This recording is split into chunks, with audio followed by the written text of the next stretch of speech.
Olá, meus amigos e minhas amigas, sejam muito bem-vindos a mais uma aula. Chegamos à nossa aula número 21. Nessa aula, nós vamos falar sobre revestimentos e tipos de moinho.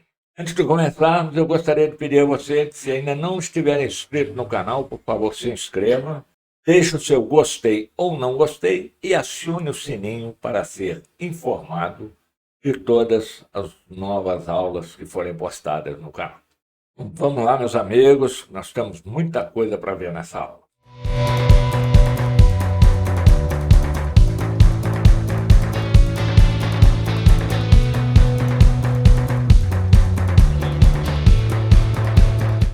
Primeira coisa, conceito sobre revestimento. Tá? Então, quando se fala em revestimento, a primeira ideia que vem na nossa frente é alguma coisa para proteger. Proteger o quê? O casco do moinho de desgaste, tá? Mas a realidade não é só essa. Ele tem a função de proteção de desgaste, mas também ele tem, dentro da sua característica básica, tá, uma outra função, que é um desempenho ótimo da moagem, redução de custos de energia, redução de custos e de redução de corpos moedores e, consequentemente, do revestimento. Então, a função principal é proteger a carcaça, já falamos, e reduzir o escorregamento da carga. Tá? Então, vocês lembram, na aula anterior, eu mostrei para vocês tá, os efeitos de cisalhamento, de cascata e catarata. Então, esses efeitos são melhorados, a eficiência deles, em função do tipo de revestimento que estiver sendo utilizado no moinho. Tá? Então, diferentes sistemas de revestimento devem ser resistentes e de fácil substituição. Pode-se usar também o que? Revestimentos de borracha. Já existem revestimentos de borracha e nós vamos ver um pouco mais adiante a vantagem da utilização desse revestimento. No revestimento de aço, revestimentos combinados empregando polímeros e aço e também revestimentos cerâmicos. Tá? Cada um tem a sua finalidade específica e para um tipo determinado de equipamento. Então aqui nós podemos ver uma série de imagens aí de revestimentos para moinhos tubulares, né? E os fatores que influenciam a escolha do revestimento são tipo e tamanho do moinho, velocidade do moinho, tipo de descarga, característica da alimentação e dos corpos moedores, o tipo de moagem e a distribuição granulométrica. Então, nós temos um perfil alto e baixo, nós temos um perfil com altura uniforme, temos um perfil com amplo espaçamento e um perfil, tá, para moinho de bola, que é o menor perfil. Outro conceito, tá? Nós temos revestimentos, ondas simples ou ondas duplas. Então, qual que é a diferença de um para o outro, Carlão? Bom, onda simples, ele é mais utilizado para moagem grossa, bolas de grande diâmetro, ou seja, maior que 60 milímetros. Recomenda-se onda arredondada e assimétrica. A espessura de 50 a 60 milímetros, ondas 60 a 75 milímetros. E o material utilizado, aço, líquido especial, cromo, níquel, molibdênio. Então, isso aí são detalhes construtivos que você não precisa se preocupar com ele. Você vai ter que preocupar o seguinte, com a durabilidade do revestimento. Então, pode ter um determinado fabricante que te entrega um revestimento com uma qualidade, né? Mas a produtividade dele, a durabilidade dele enquanto em trabalho é menor do que um outro. Então, aí é que entra o seu trabalho técnico de análise da melhor performance e do melhor revestimento para estar utilizando a sua empresa. Temos também, como vocês estão vendo aí na imagem inferior, que é revestimento de ondas duplas, que são mais utilizados para moagem fina, ou seja, com bolas de diâmetro menor que 60 milímetros. Tá? Então, a altura da onda é 1,5 a 2 vezes a espessura do revestimento, o espaçamento entre ondas está mínimo de 1,5 vezes o diâmetro da maior bola. Lembrando o seguinte, fala, mas as bolas não são padronizadas? São padronizadas. Quando você coloca a primeira carga no moinho, você tem as bolas padronizadas. Só que com o uso contínuo, tá? Com o trabalho contínuo, essas bolas elas não vão desgastando de maneira uniforme. Então você pode ter numa câmara lá, vamos supor, numa câmara de bolas grossas, material grosso, você pode ter bolas que já estão abaixo de 60 milímetros. Aí nós vamos falar um pouquinho mais adiante aí. O revestimento de borracha, eu falei com vocês, ele apresenta uma vida útil longa nas aplicações e geralmente tem substituído o quê? O aço em aplicações a úmido, onde a corrosão é um fator importante. Tá? Então, um decréscimo em torno de 5 a 10% em peso, tá? São revestimentos mais finos e mantém o tempo de vida útil. Quais são as vantagens distintas sobre o aço? Tá? Mais fácil instalação e remoção, mais seguro de ser manuseado, com menos risco de acidente. Rápida troca, menos barulho, aliás, o moinho é um equipamento barulhento, e mais leve. Um dos mais importantes modos, agora nós vamos falar sobre o acompanhamento aí de desgastes dentro do moinho. Então, um dos mais importantes para acompanhar a instalação consiste o quê? Na verificação periódica do estado de desgaste do equipamento. E aí, nesse caso, nós estamos falando de desgaste de bolas e desgaste do revestimento. Então, você faz, através de observações, tá? Você vai se programar e vai providenciar as peças de reposição a serem colocadas numa manutenção. Tá? O melhor meio de comparar diferentes aplicações consiste no uso da taxa de desgaste específico na unidade, ou seja, gramas por quilowatt-hora. Então, desta forma, você consegue consultar aplicações semelhantes. Ok? Ficou dúvida nisso aí? Se ficou? Deixa aí no comentário aí, eu vou responder a vocês, tá? Mas taxa de desgaste específico usa-se grama por quilowatt-hora. Modo de fazer, você posiciona o moinho, tá? Aqui eu tenho uma seta verde aí indicando, tá? Porque você vai fazer uma marcação de referência aonde você parou o moinho, tá? Não é assim em qualquer lugar. Então, essa marcação de referência é muito importante, tá? E os moinhos devem estar sempre limpos e com a janela de visita aberta. Meus amigos e minhas amigas, pessoal que trabalha em beneficiamento e que trabalha com moinho. Uma coisa muito importante neste tipo de trabalho é segurança. Imaginem vocês, façam uma parada de um moinho para inspeção no interior do mesmo, para medida das bolas, para verificação do estado do revestimento, e inadvertidamente alguém aciona esse moinho. É morte certa. Então, segurança é primordial. Então, quando você vai fazer o seu planejamento de manutenção desse equipamento, a primeira coisa, tá? Bota isso na cabecinha de vocês. A primeira coisa é a segurança. Depois vem o resto.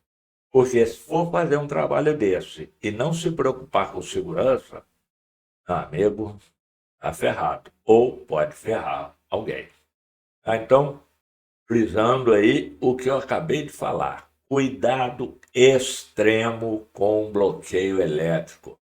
Bota lá, existem chaves onde você coloca o cadeado nessa chave para evitar acionamento. Avisa mesmo. Tem todas as empresas, grandes empresas que se preocupam com segurança, elas têm toda uma documentação e todo um passo a passo que se deve seguir para esse tipo de manutenção, não só no moinho, como em britagem e outros mais. Siga corretamente. E outra coisa, se for entrar no moinho, meu amigo, vai lá e bota o teu cadeado na chave de acionamento para que ninguém moa você. Ok? Então, à medida que se concluam as inspeções no moinho, deve-se liberá-los, informar a manutenção mecânica, a manutenção elétrica. Por quê? Porque muitas vezes precisa galear, ou seja, dar uma balançada no moinho que é para ele pegar a embalagem. Certo? Então, inspeção no moinho. Quais são os itens principais que se deve olhar? É o espelho de alimentação, o cilindro, o espelho de descarga, descarregadores de troma, cone da alimentação e de descarga. Tá? Então, esses são os principais itens do revestimento a serem inspecionados. Mas no moinho você faz mais coisa, você inspeciona as rolas, você inspeciona a, os diafragmas, visores, uma série de coisas que você mede a altura da bola, uma série de itens que tem que ser observado para que se tenha uma parada programada de sucesso. Então, a inspeção no moinho ela envolve duas etapas. A primeira delas é o que? A pré-inspeção, que é feita antes da parada programada, ou seja, você vai verificar a inclusão de eventuais serviços não previstos na programação. E a inspeção durante a parada propriamente dita. Tá? Então, nível de enchimento, espessura do revestimento, carga de bola, tudo isso você tem que fazer o que? Uma minuciosa avaliação, tá, desses componentes, como também do estado geral do moinho. Medição ali, tem um exemplo aí do cara lá dentro do moinho, lá fazendo o quê? Uma medição de altura livre da carga. Então, vocês estão vendo, ele está sobre a carga de bolas aí, né? Dá para ver os revestimentos aí brilhando, bonito. Utiliza-se uma régua graduada, posicionada verticalmente no interior do moinho. A medição das placas, segundo a direção do eixo, tá? Evitando que desvios laterais, e evitar fazer medições muito próximas ao setor de alimentação e descarga, onde a carga de bola se acomoda de forma irregular. Então, observação de cortes moedores, tá? Moinho de barra. O que você vai observar? Posição das barras dentro do moinho, tá? Elas nunca devem encontrar-se atravessadas. Verificar se há barras empenadas ou quebradas e observar o quê? O diâmetro das barras. Elas também vão desgastando. No moinho de bola, verificar se há grande quantidade de bolas deformadas, como eu já falei com vocês, elas não desgastam por igual, tá? Então você tem que começar a fazer uma análise também da quantidade de bolas deformadas, que pode indicar o quê? A qualidade do produto. É onde eu falei. Às vezes você tem que observar e testar lá vários fornecedores de bolas lá para você ter um número para um comparativo, né, significativo e balizar a sua opção em dados concretos. Não é chegar, esse aí é mais bonitinho porque a bola dele é pintada de verde. O negócio não é assim, não. Atenção, gramas por quilowatt-hora e vamos em frente.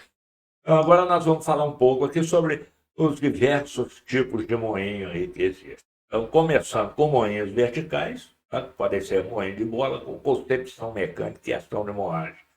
Totalmente diferente dos moinhos de bola tradicional. Devido à sua concepção mecânica, a ação de moagem ocorre somente por atrição. Utiliza material com uma granulometria fina num ambiente de operação úmido. São moinhos verticais. Vantagens desses moinhos: baixo custo de instalação, alta eficiência energética, volta a frisar, energia elétrica. Moinho consome e muito. Então, quanto mais você puder fazer para reduzir o consumo de energia, mais você vai estar fazendo para o seu crescimento profissional.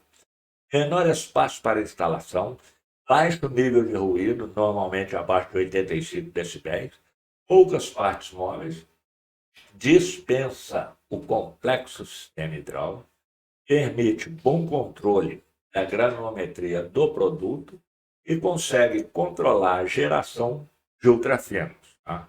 Overgrading. Moinhos verticais também tem o quê? Alta disponibilidade, poucas partes móveis, alta durabilidade de peças de desgaste e manutenção simples. Isso aí já tem um diferencial bastante interessante. Agora, você também não vai chegar lá e, esse moinho aqui é melhor do que o outro e arrancar o moinho do coisa e trocar. Não é assim. Não é assim. Mas se vai ampliar a planta, é um caso a observar. Pô. Quem sabe, em vez de colocar um outro moinho de bola aqui, eu boto um moinho vertical. Menor custo operacional, grande segurança operacional, ele elimina problema de quê?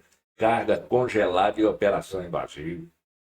Menor geração de finos, menos tempo de parada para manutenção e a fundação para a instalação do mesmo é uma fundação simples. Então, limitações. Nem tudo é mar de rosas. Tá? Nem tudo é uma roda. Tem os espinhos também. O tamanho máximo de alimentação para esses moinhos verticais é 6 milímetros. Somente moagem via úmida. E a potência limitada atualmente em 1500 HP. Bom, isso foi na época que eu fiz essa aula, alguns anos atrás. Não sei se já tem moinhos com a capacidade, com a potência maior, tá? Mas fica aí como referência. Então, aqui tem um exemplo desses moinhos, como é que eles são. Eu vou ampliar essa imagem aí para vocês verem os detalhes. Não vou entrar em detalhes de construção de cada uma, porque o importante é você conhecer o equipamento, saber diferenciar um do outro e qual que traz um melhor resultado para determinada faixa granulométrica do seu material. Então, uma outra foto dele aí, mostrando o princípio de funcionamento dele. A pena que eu não tenho isso animado, seria mais interessante, mas já dá para se ter uma ideia boa disso. Principal aplicação dele, qualquer moagem com alimentação menor que 6 milímetros, já falamos. Particularmente eficiente em moagem fina devido à ação puramente de atrição. Moagem primária de minério britado, estou repetindo, devia ter tirado um pouco, menor de 6 milímetros. Moagem secundária, após AG, SAG, moinho de bola e barra. Remoagem de material resultante de processo de concentração, tais como gigagem, flotação. E hidratação de cal. Aqui é uma imagem da Metso, tá? Na Minas Serra do Sossego, 2 moinhos lá, Vertimills, total 3.000 HP, para quê? Para remoagem. Moinhos de rolo são utilizados na moagem fina de materiais com baixa a média resistência à fragmentação, tal como carvão, linheto, calcário, cal, argila, entre outros. Partículas produzidas tendem a ser uniformes no tamanho, isso é, partículas muito finas do material são geradas. A forma das partículas tende a ser irregular, mais cúbicas ou retangulares do que esférica. Então, as vantagens: eficiência energética, distribuição uniforme no tamanho das partículas, poucos ruídos e geração de poeira. Desvantagem, como sempre, nem tudo é perfeito, quase nenhum efeito na fibra das partículas, tende a ser irregular na forma da dimensão, pode ter custo inicial elevado, dependendo do sistema do projeto, e quando requerida, a manutenção pode ser cara. Aqui está um exemplo aí do moinho de rolos, e as características do projeto. Um dispositivo de distribuição para fornecer uma constante e uniforme quantidade de material a ser moído. Então, você tem um par de rolo montado horizontalmente, uma estrutura rígida, um rolo é fixo, o outro você pode movimentar ele, ou seja, para aumentar ou diminuir a granulometria do material, e os rolos contrários giram ambos na mesma velocidade, ou um pode girar mais Então, depende muito aí da especificação do seu projeto aí, do que você precisa para estar regulando esse tipo de moinho. Moinho de rolo com plano de moagem, tá? Esse moinho, as forças de moagem são aplicadas ao material através de quê? De um sistema de rolo que gira em contato com uma superfície plana chamado plano de moagem. Tá aí o bichinho, ó. Tá? Então, são rolos. Lembra quando começamos o curso lá que eu mostrei uma imagem para você de um equipamento utilizado muito tempo atrás, ele chamava galga? É parecido com isso aí é uma galga moderna. Tá? Então é uma máquina universal e de maior rendimento para a preparação de argila úmida. Então, todo o material é eficazmente desagregado, moído, amassado, misturado e umedecido de forma total e uniforme. Moinho de rolos verticais para a moagem final. Olha aí, ó. 3 rolão aí dentro do moinho. Então, a partir dos anos 80, as plantas de cimento estão utilizando cada vez mais essa tecnologia, viu? De rolo vertical. Tá? Para quê? Para a necessidade, atender a necessidade da moagem final. E o que é a moagem final numa fábrica de cimento? É a moagem do clinker. Tá?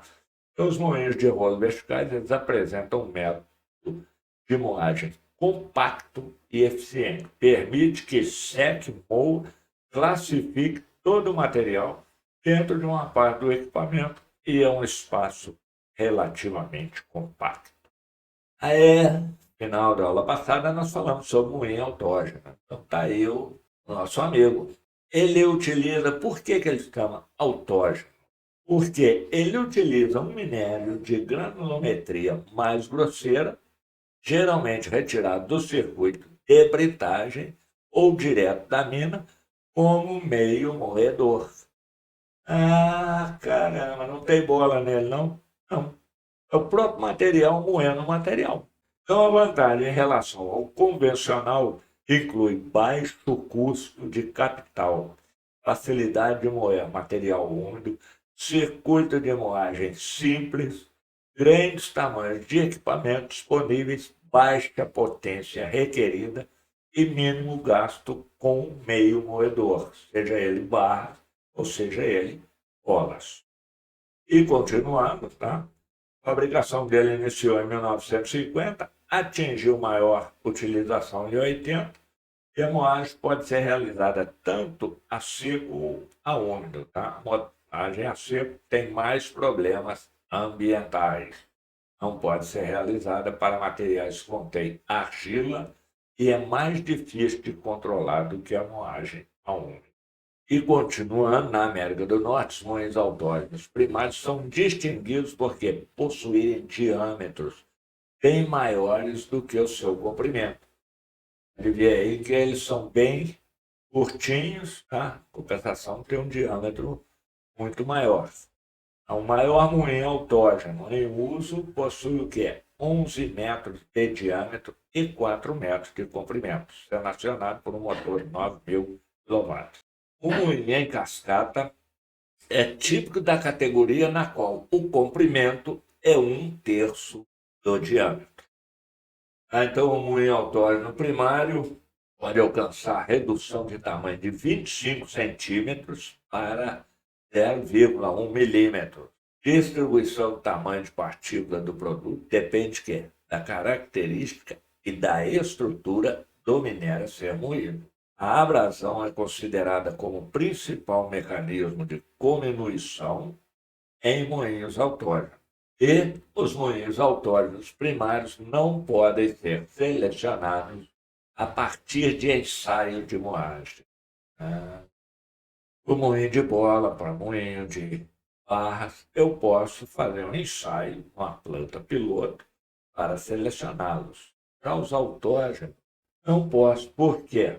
Realizar a escala de laboratório. Por quê? Porque eles requerem uma quantidade maior de teste que os moinhos de barra e bola. A diferença ocorre porque no moinho autógeno, o minério é o meio moedor e também é uma variável. Entenderam? Claro? Dúvida, ó, comentário. Aí temos o primo dele agora, que são os semiautógenos. Ah, semiautógeno, então quer dizer, é metade autógeno, justamente, e a outra metade homóloga.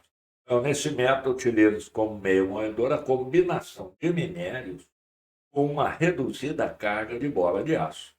O volume de bolas é na faixa de 6 a 10% do volume do moinho. E esse tipo de moinho ele é utilizado atualmente na moagem a seco de asbesto, talco e mica. Para controlar o tamanho crítico, alguns pesquisadores sugeriram a introdução no circuito de um britador de mandíbulas pequeno que pode ser incluído ou excluído do fluxograma de acordo com a exigência de carga do moinho. Então, aí já é uma concepção assim, da planta de tratamento de minério. Então, você pode ter um britador pequeno lá, antes da alimentação, e ter um bypass, e aí, de acordo com a necessidade, você vai utilizá-lo ou não. Moinhos pendulares, o que são? São empregados na moagem de matéria-prima de vários tipos, peso específico e umidade, inclusive com uma dureza de médio teor, ou seja, argila, carbonato de cálcio, bentonita, gesso, dolomita, etc. Com amplas produções e excepcionais quantidades de material fino. A moagem é feita com pêndulos de grandes dimensões que, sob a ação da força centrífuga, exercitam durante a ação de rolamento uma forte pressão na pista que se encontra à base do moinho. Moinho de martelo são moinhos indicados para materiais de baixa abrasividade. Esses são tipos da indústria moageira de calcário, cerâmica, cal, carvão mineral. Também tem sido utilizado para moer milho, apresentando uma conveniente flexibilidade quanto ao grau de moagem. O princípio de funcionamento deles, a alimentação do produto ocorre através do funil montado sobre o moinho, acima do rotor. Os martelos pendulares oscilantes, chapa plana, montados no rotor, posicionam-se radialmente devido à força centrífuga, atingindo o material que ingressa e circula na câmara de moagem. Desta forma, as partículas sofrem o impacto dos martelos e são projetadas contra a superfície interna da câmara fragmentada. É basicamente assim, quem assistiu às primeiras aulas aí, viu quando eu falei de britador, tá? É como se fosse um britador de martelo. Mas, nesse caso, nós estamos falando o quê? De material já com uma dimensão menor. Tá? Estamos falando do processo de moagem, que normalmente vai se culminar no processo final. Então, aí está a fotografia do bicho. Essa parte superior aqui é onde o material é alimentado. Então, eles são desenvolvidos especificamente para a produção de calcário agrícola. A empresa de calcário agrícola utiliza demais esse tipo de um. E não é um ou dois, não, são vários. Trabalha em circuito aberto, dispensa peneiramento, graças ao que? A combinação de elevada velocidade periférica dos martelos e a grande área de grelhas com pequenas aberturas. Então, você pode regular também pela grelha lá, tá? Aí você não precisa de ter na frente deles uma peneira de classificação. Então, devido ao sistema de circulação interna do ar, as emissões de pó são minimizadas, proporcionam uma alta produção com baixa relação de potência consumida por tonelagem produzida. É muito bom.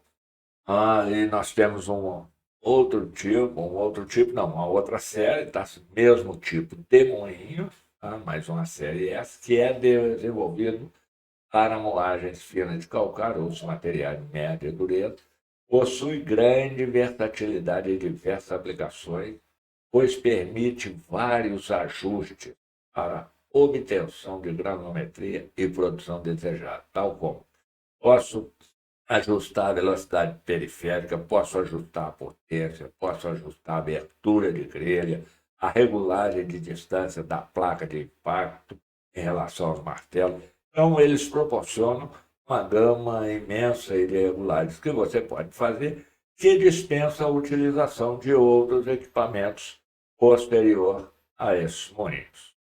E falando, continuando a mesma série, nós temos aí o que é uma série HD, trabalho pesado, para moagem intermediária de materiais de alta dureza, baixa ou média abrasividade. Então, nesse caso aí, você pega uma série HD, ou seja, Heavy Duty, é para moagem de dolomita, reaproveitamento de material cerâmico e refratário, granito e basalto, onde se requer alta resistência mecânica e resistência ao desgaste e ao impacto.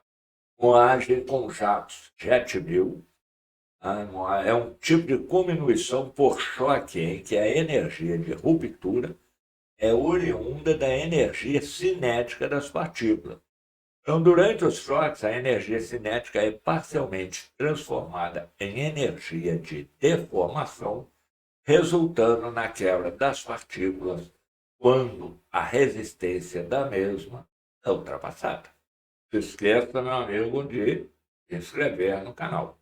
Um exemplo aqui, essa foto aí, mostrando que é um moinho de jato contrário, as partículas são moídas enquanto dois jatos arejam o ambiente que as contém. Então, ambos os jatos fluem na mesma linha central, na mesma velocidade, mas no sentido oposto. Então, você vê aí a partícula encontra uma com a outra, pronto uma briga lá e sai só pedaço. Aqui uma outra imagem desse tipo de moinho aqui, tá? É um moinho de jato espiral, produto injetado por meio de ar comprimido num fluxo de alta velocidade do ar na periferia da câmera, conforme o detalhe aqui, ó, essa imagem de baixo aí.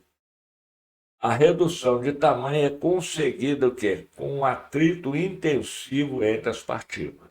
Na zona central do moinho ocorre a classificação, num processo semelhante ao quê? A ciclonagem. Então, os moinhos a jato eles são usados em várias tarefas de moagem fina, ultrafina, seco, de materiais plásticos ou friáveis, pouco ou muito abrasivos, resistentes ou não resistentes à fragmentação. A distribuição granulométrica do material na alimentação deste moinho pode variar de dezenas de micrômetros até milímetros. Nós estamos falando aí de um material bastante fino, de uma granulometria bastante fina aí, para se trabalhar com esse tipo de moinho. Tá? Não é um moinho que você vai pegar um caminhão lá, jogar no britador, passar na peneira e jogar o material dele. Não. Ele já tem que ter passado por uma série de outros processos para ter uma granulometria da forma entre micrômetros e milímetros. A moagem pode se dar em temperatura ambiente ou com elevação desta, devendo variar o quê? De acordo com a carga moedora. Então, aonde que eu aplico esse moinho, cara? A obtenção de produtos na indústria cosmética, tá vendo? Cosmético vem da mineração. Química, farmacêutica, vem da mineração também. Carbonato de cálcio e uma série de outras coisas. Magnésio, fósforo. Indústria de tintas e pigmentos, tá? Você quer pintar sua casa, deixar bonita lá. Papéis e plásticos finos, está chegando aí o dia dos namorados, vai escrever uma carta para a namorada. No papel também você utiliza um mineral fino para a fabricação de papel. Pesticida, herbicida, com aumento da área superficial das partículas, o que vão cobrir uma área de aplicação maior, gerando assim maior economia no processo produtivo. E o Brasil é o futuro para alimentar o mundo. Toner, tinta em pó, carbeto de tungstênio, grafite, pigmentos cerâmicos. Viram, meus amigos e minhas amigas, a mineração é fantástica. Ela está em todas as áreas. Concluindo isso aí, Tanto os moinhos de martelo como de jato, ele apresenta o quê? Aplicação reduzida em tratamento de minério. Tá? Porque nós já estamos falando ali de produtos para a alimentação de indústrias, cosmética, química e tal. Então, todo aquele processo de tratamento que nós vimos até a moagem, tá? Chega nessa parte aí, você tem o quê? Uma bifurcação que esse material é para atender determinado tipo de empresa, então eu preciso passar ele por esse outro tipo de moinho. Esse material aqui é para aquela empresa, então ele tem que seguir esse outro caminho e assim em diante. Então, as duas técnicas possuem alta empregabilidade em áreas significativas da indústria química, de alimento, agrícola, refratário, tintas, entre outros. Tratam-se de técnicas bem distintas: esforço por impacto e esforço por choque. E, meus amigos e minhas amigas, chegamos ao final desse capítulo de Moinhos. Tá? Então, para não ficar uma coisa assim, pô, o cara só fala de moinho, agora ele vai falar de ciclone, agora ele vai falar de lotação e tal, mas eu quero ver outra coisa, como é que faz, tá? Nós vamos começar um outro capítulo agora, depois, oportunamente, eu volto ao tratamento de minério falando sobre, nós vamos falar sobre concentração, flotação, uma série de outras coisas, mas vamos dar uma pausa aí e vamos falar na próxima aula, ou seja, nas próximas aulas, um capítulo à parte aí, onde nós vamos tratar o quê? Desenvolvimento de lavra. Então, desde o início, o que é desenvolvimento de lavra? Então, espero vocês na próxima aula, vai ter ser um assunto assim, bastante interessante. Vamos começar, claro, com uma introdução para aqueles que não conhecem entenderem melhor sobre o que vamos falar e aqueles que já conhecem assistam para o quê? Desta forma ajudar o canal. Meus amigos, minhas amigas, vocês devem não assistir só o meu canal no YouTube, assistem vários e ver praticamente todo mundo pedindo. Deixa o seu gostei ou não gostei, se inscreva no canal, isso, aquilo, tá? Porque é uma forma de você ajudar o canal a crescer. Ainda mais agora que a plataforma fez determinadas mudanças. Então, você vê um vídeo meu na sua tela. Clica nele lá 30 segundos, lá deixa passar, porque isso aí ajuda o canal. Agora, se você puder ajudar monetariamente, porque esse canal não é monetizado, por qualquer valor, R$ 1, R$ 1,99, R$ 2,99, aí o Pix aí, faz o Pix. Até a próxima, te aguardo para desenvolvimento de lavra. Botina e capacete e vamos adiante.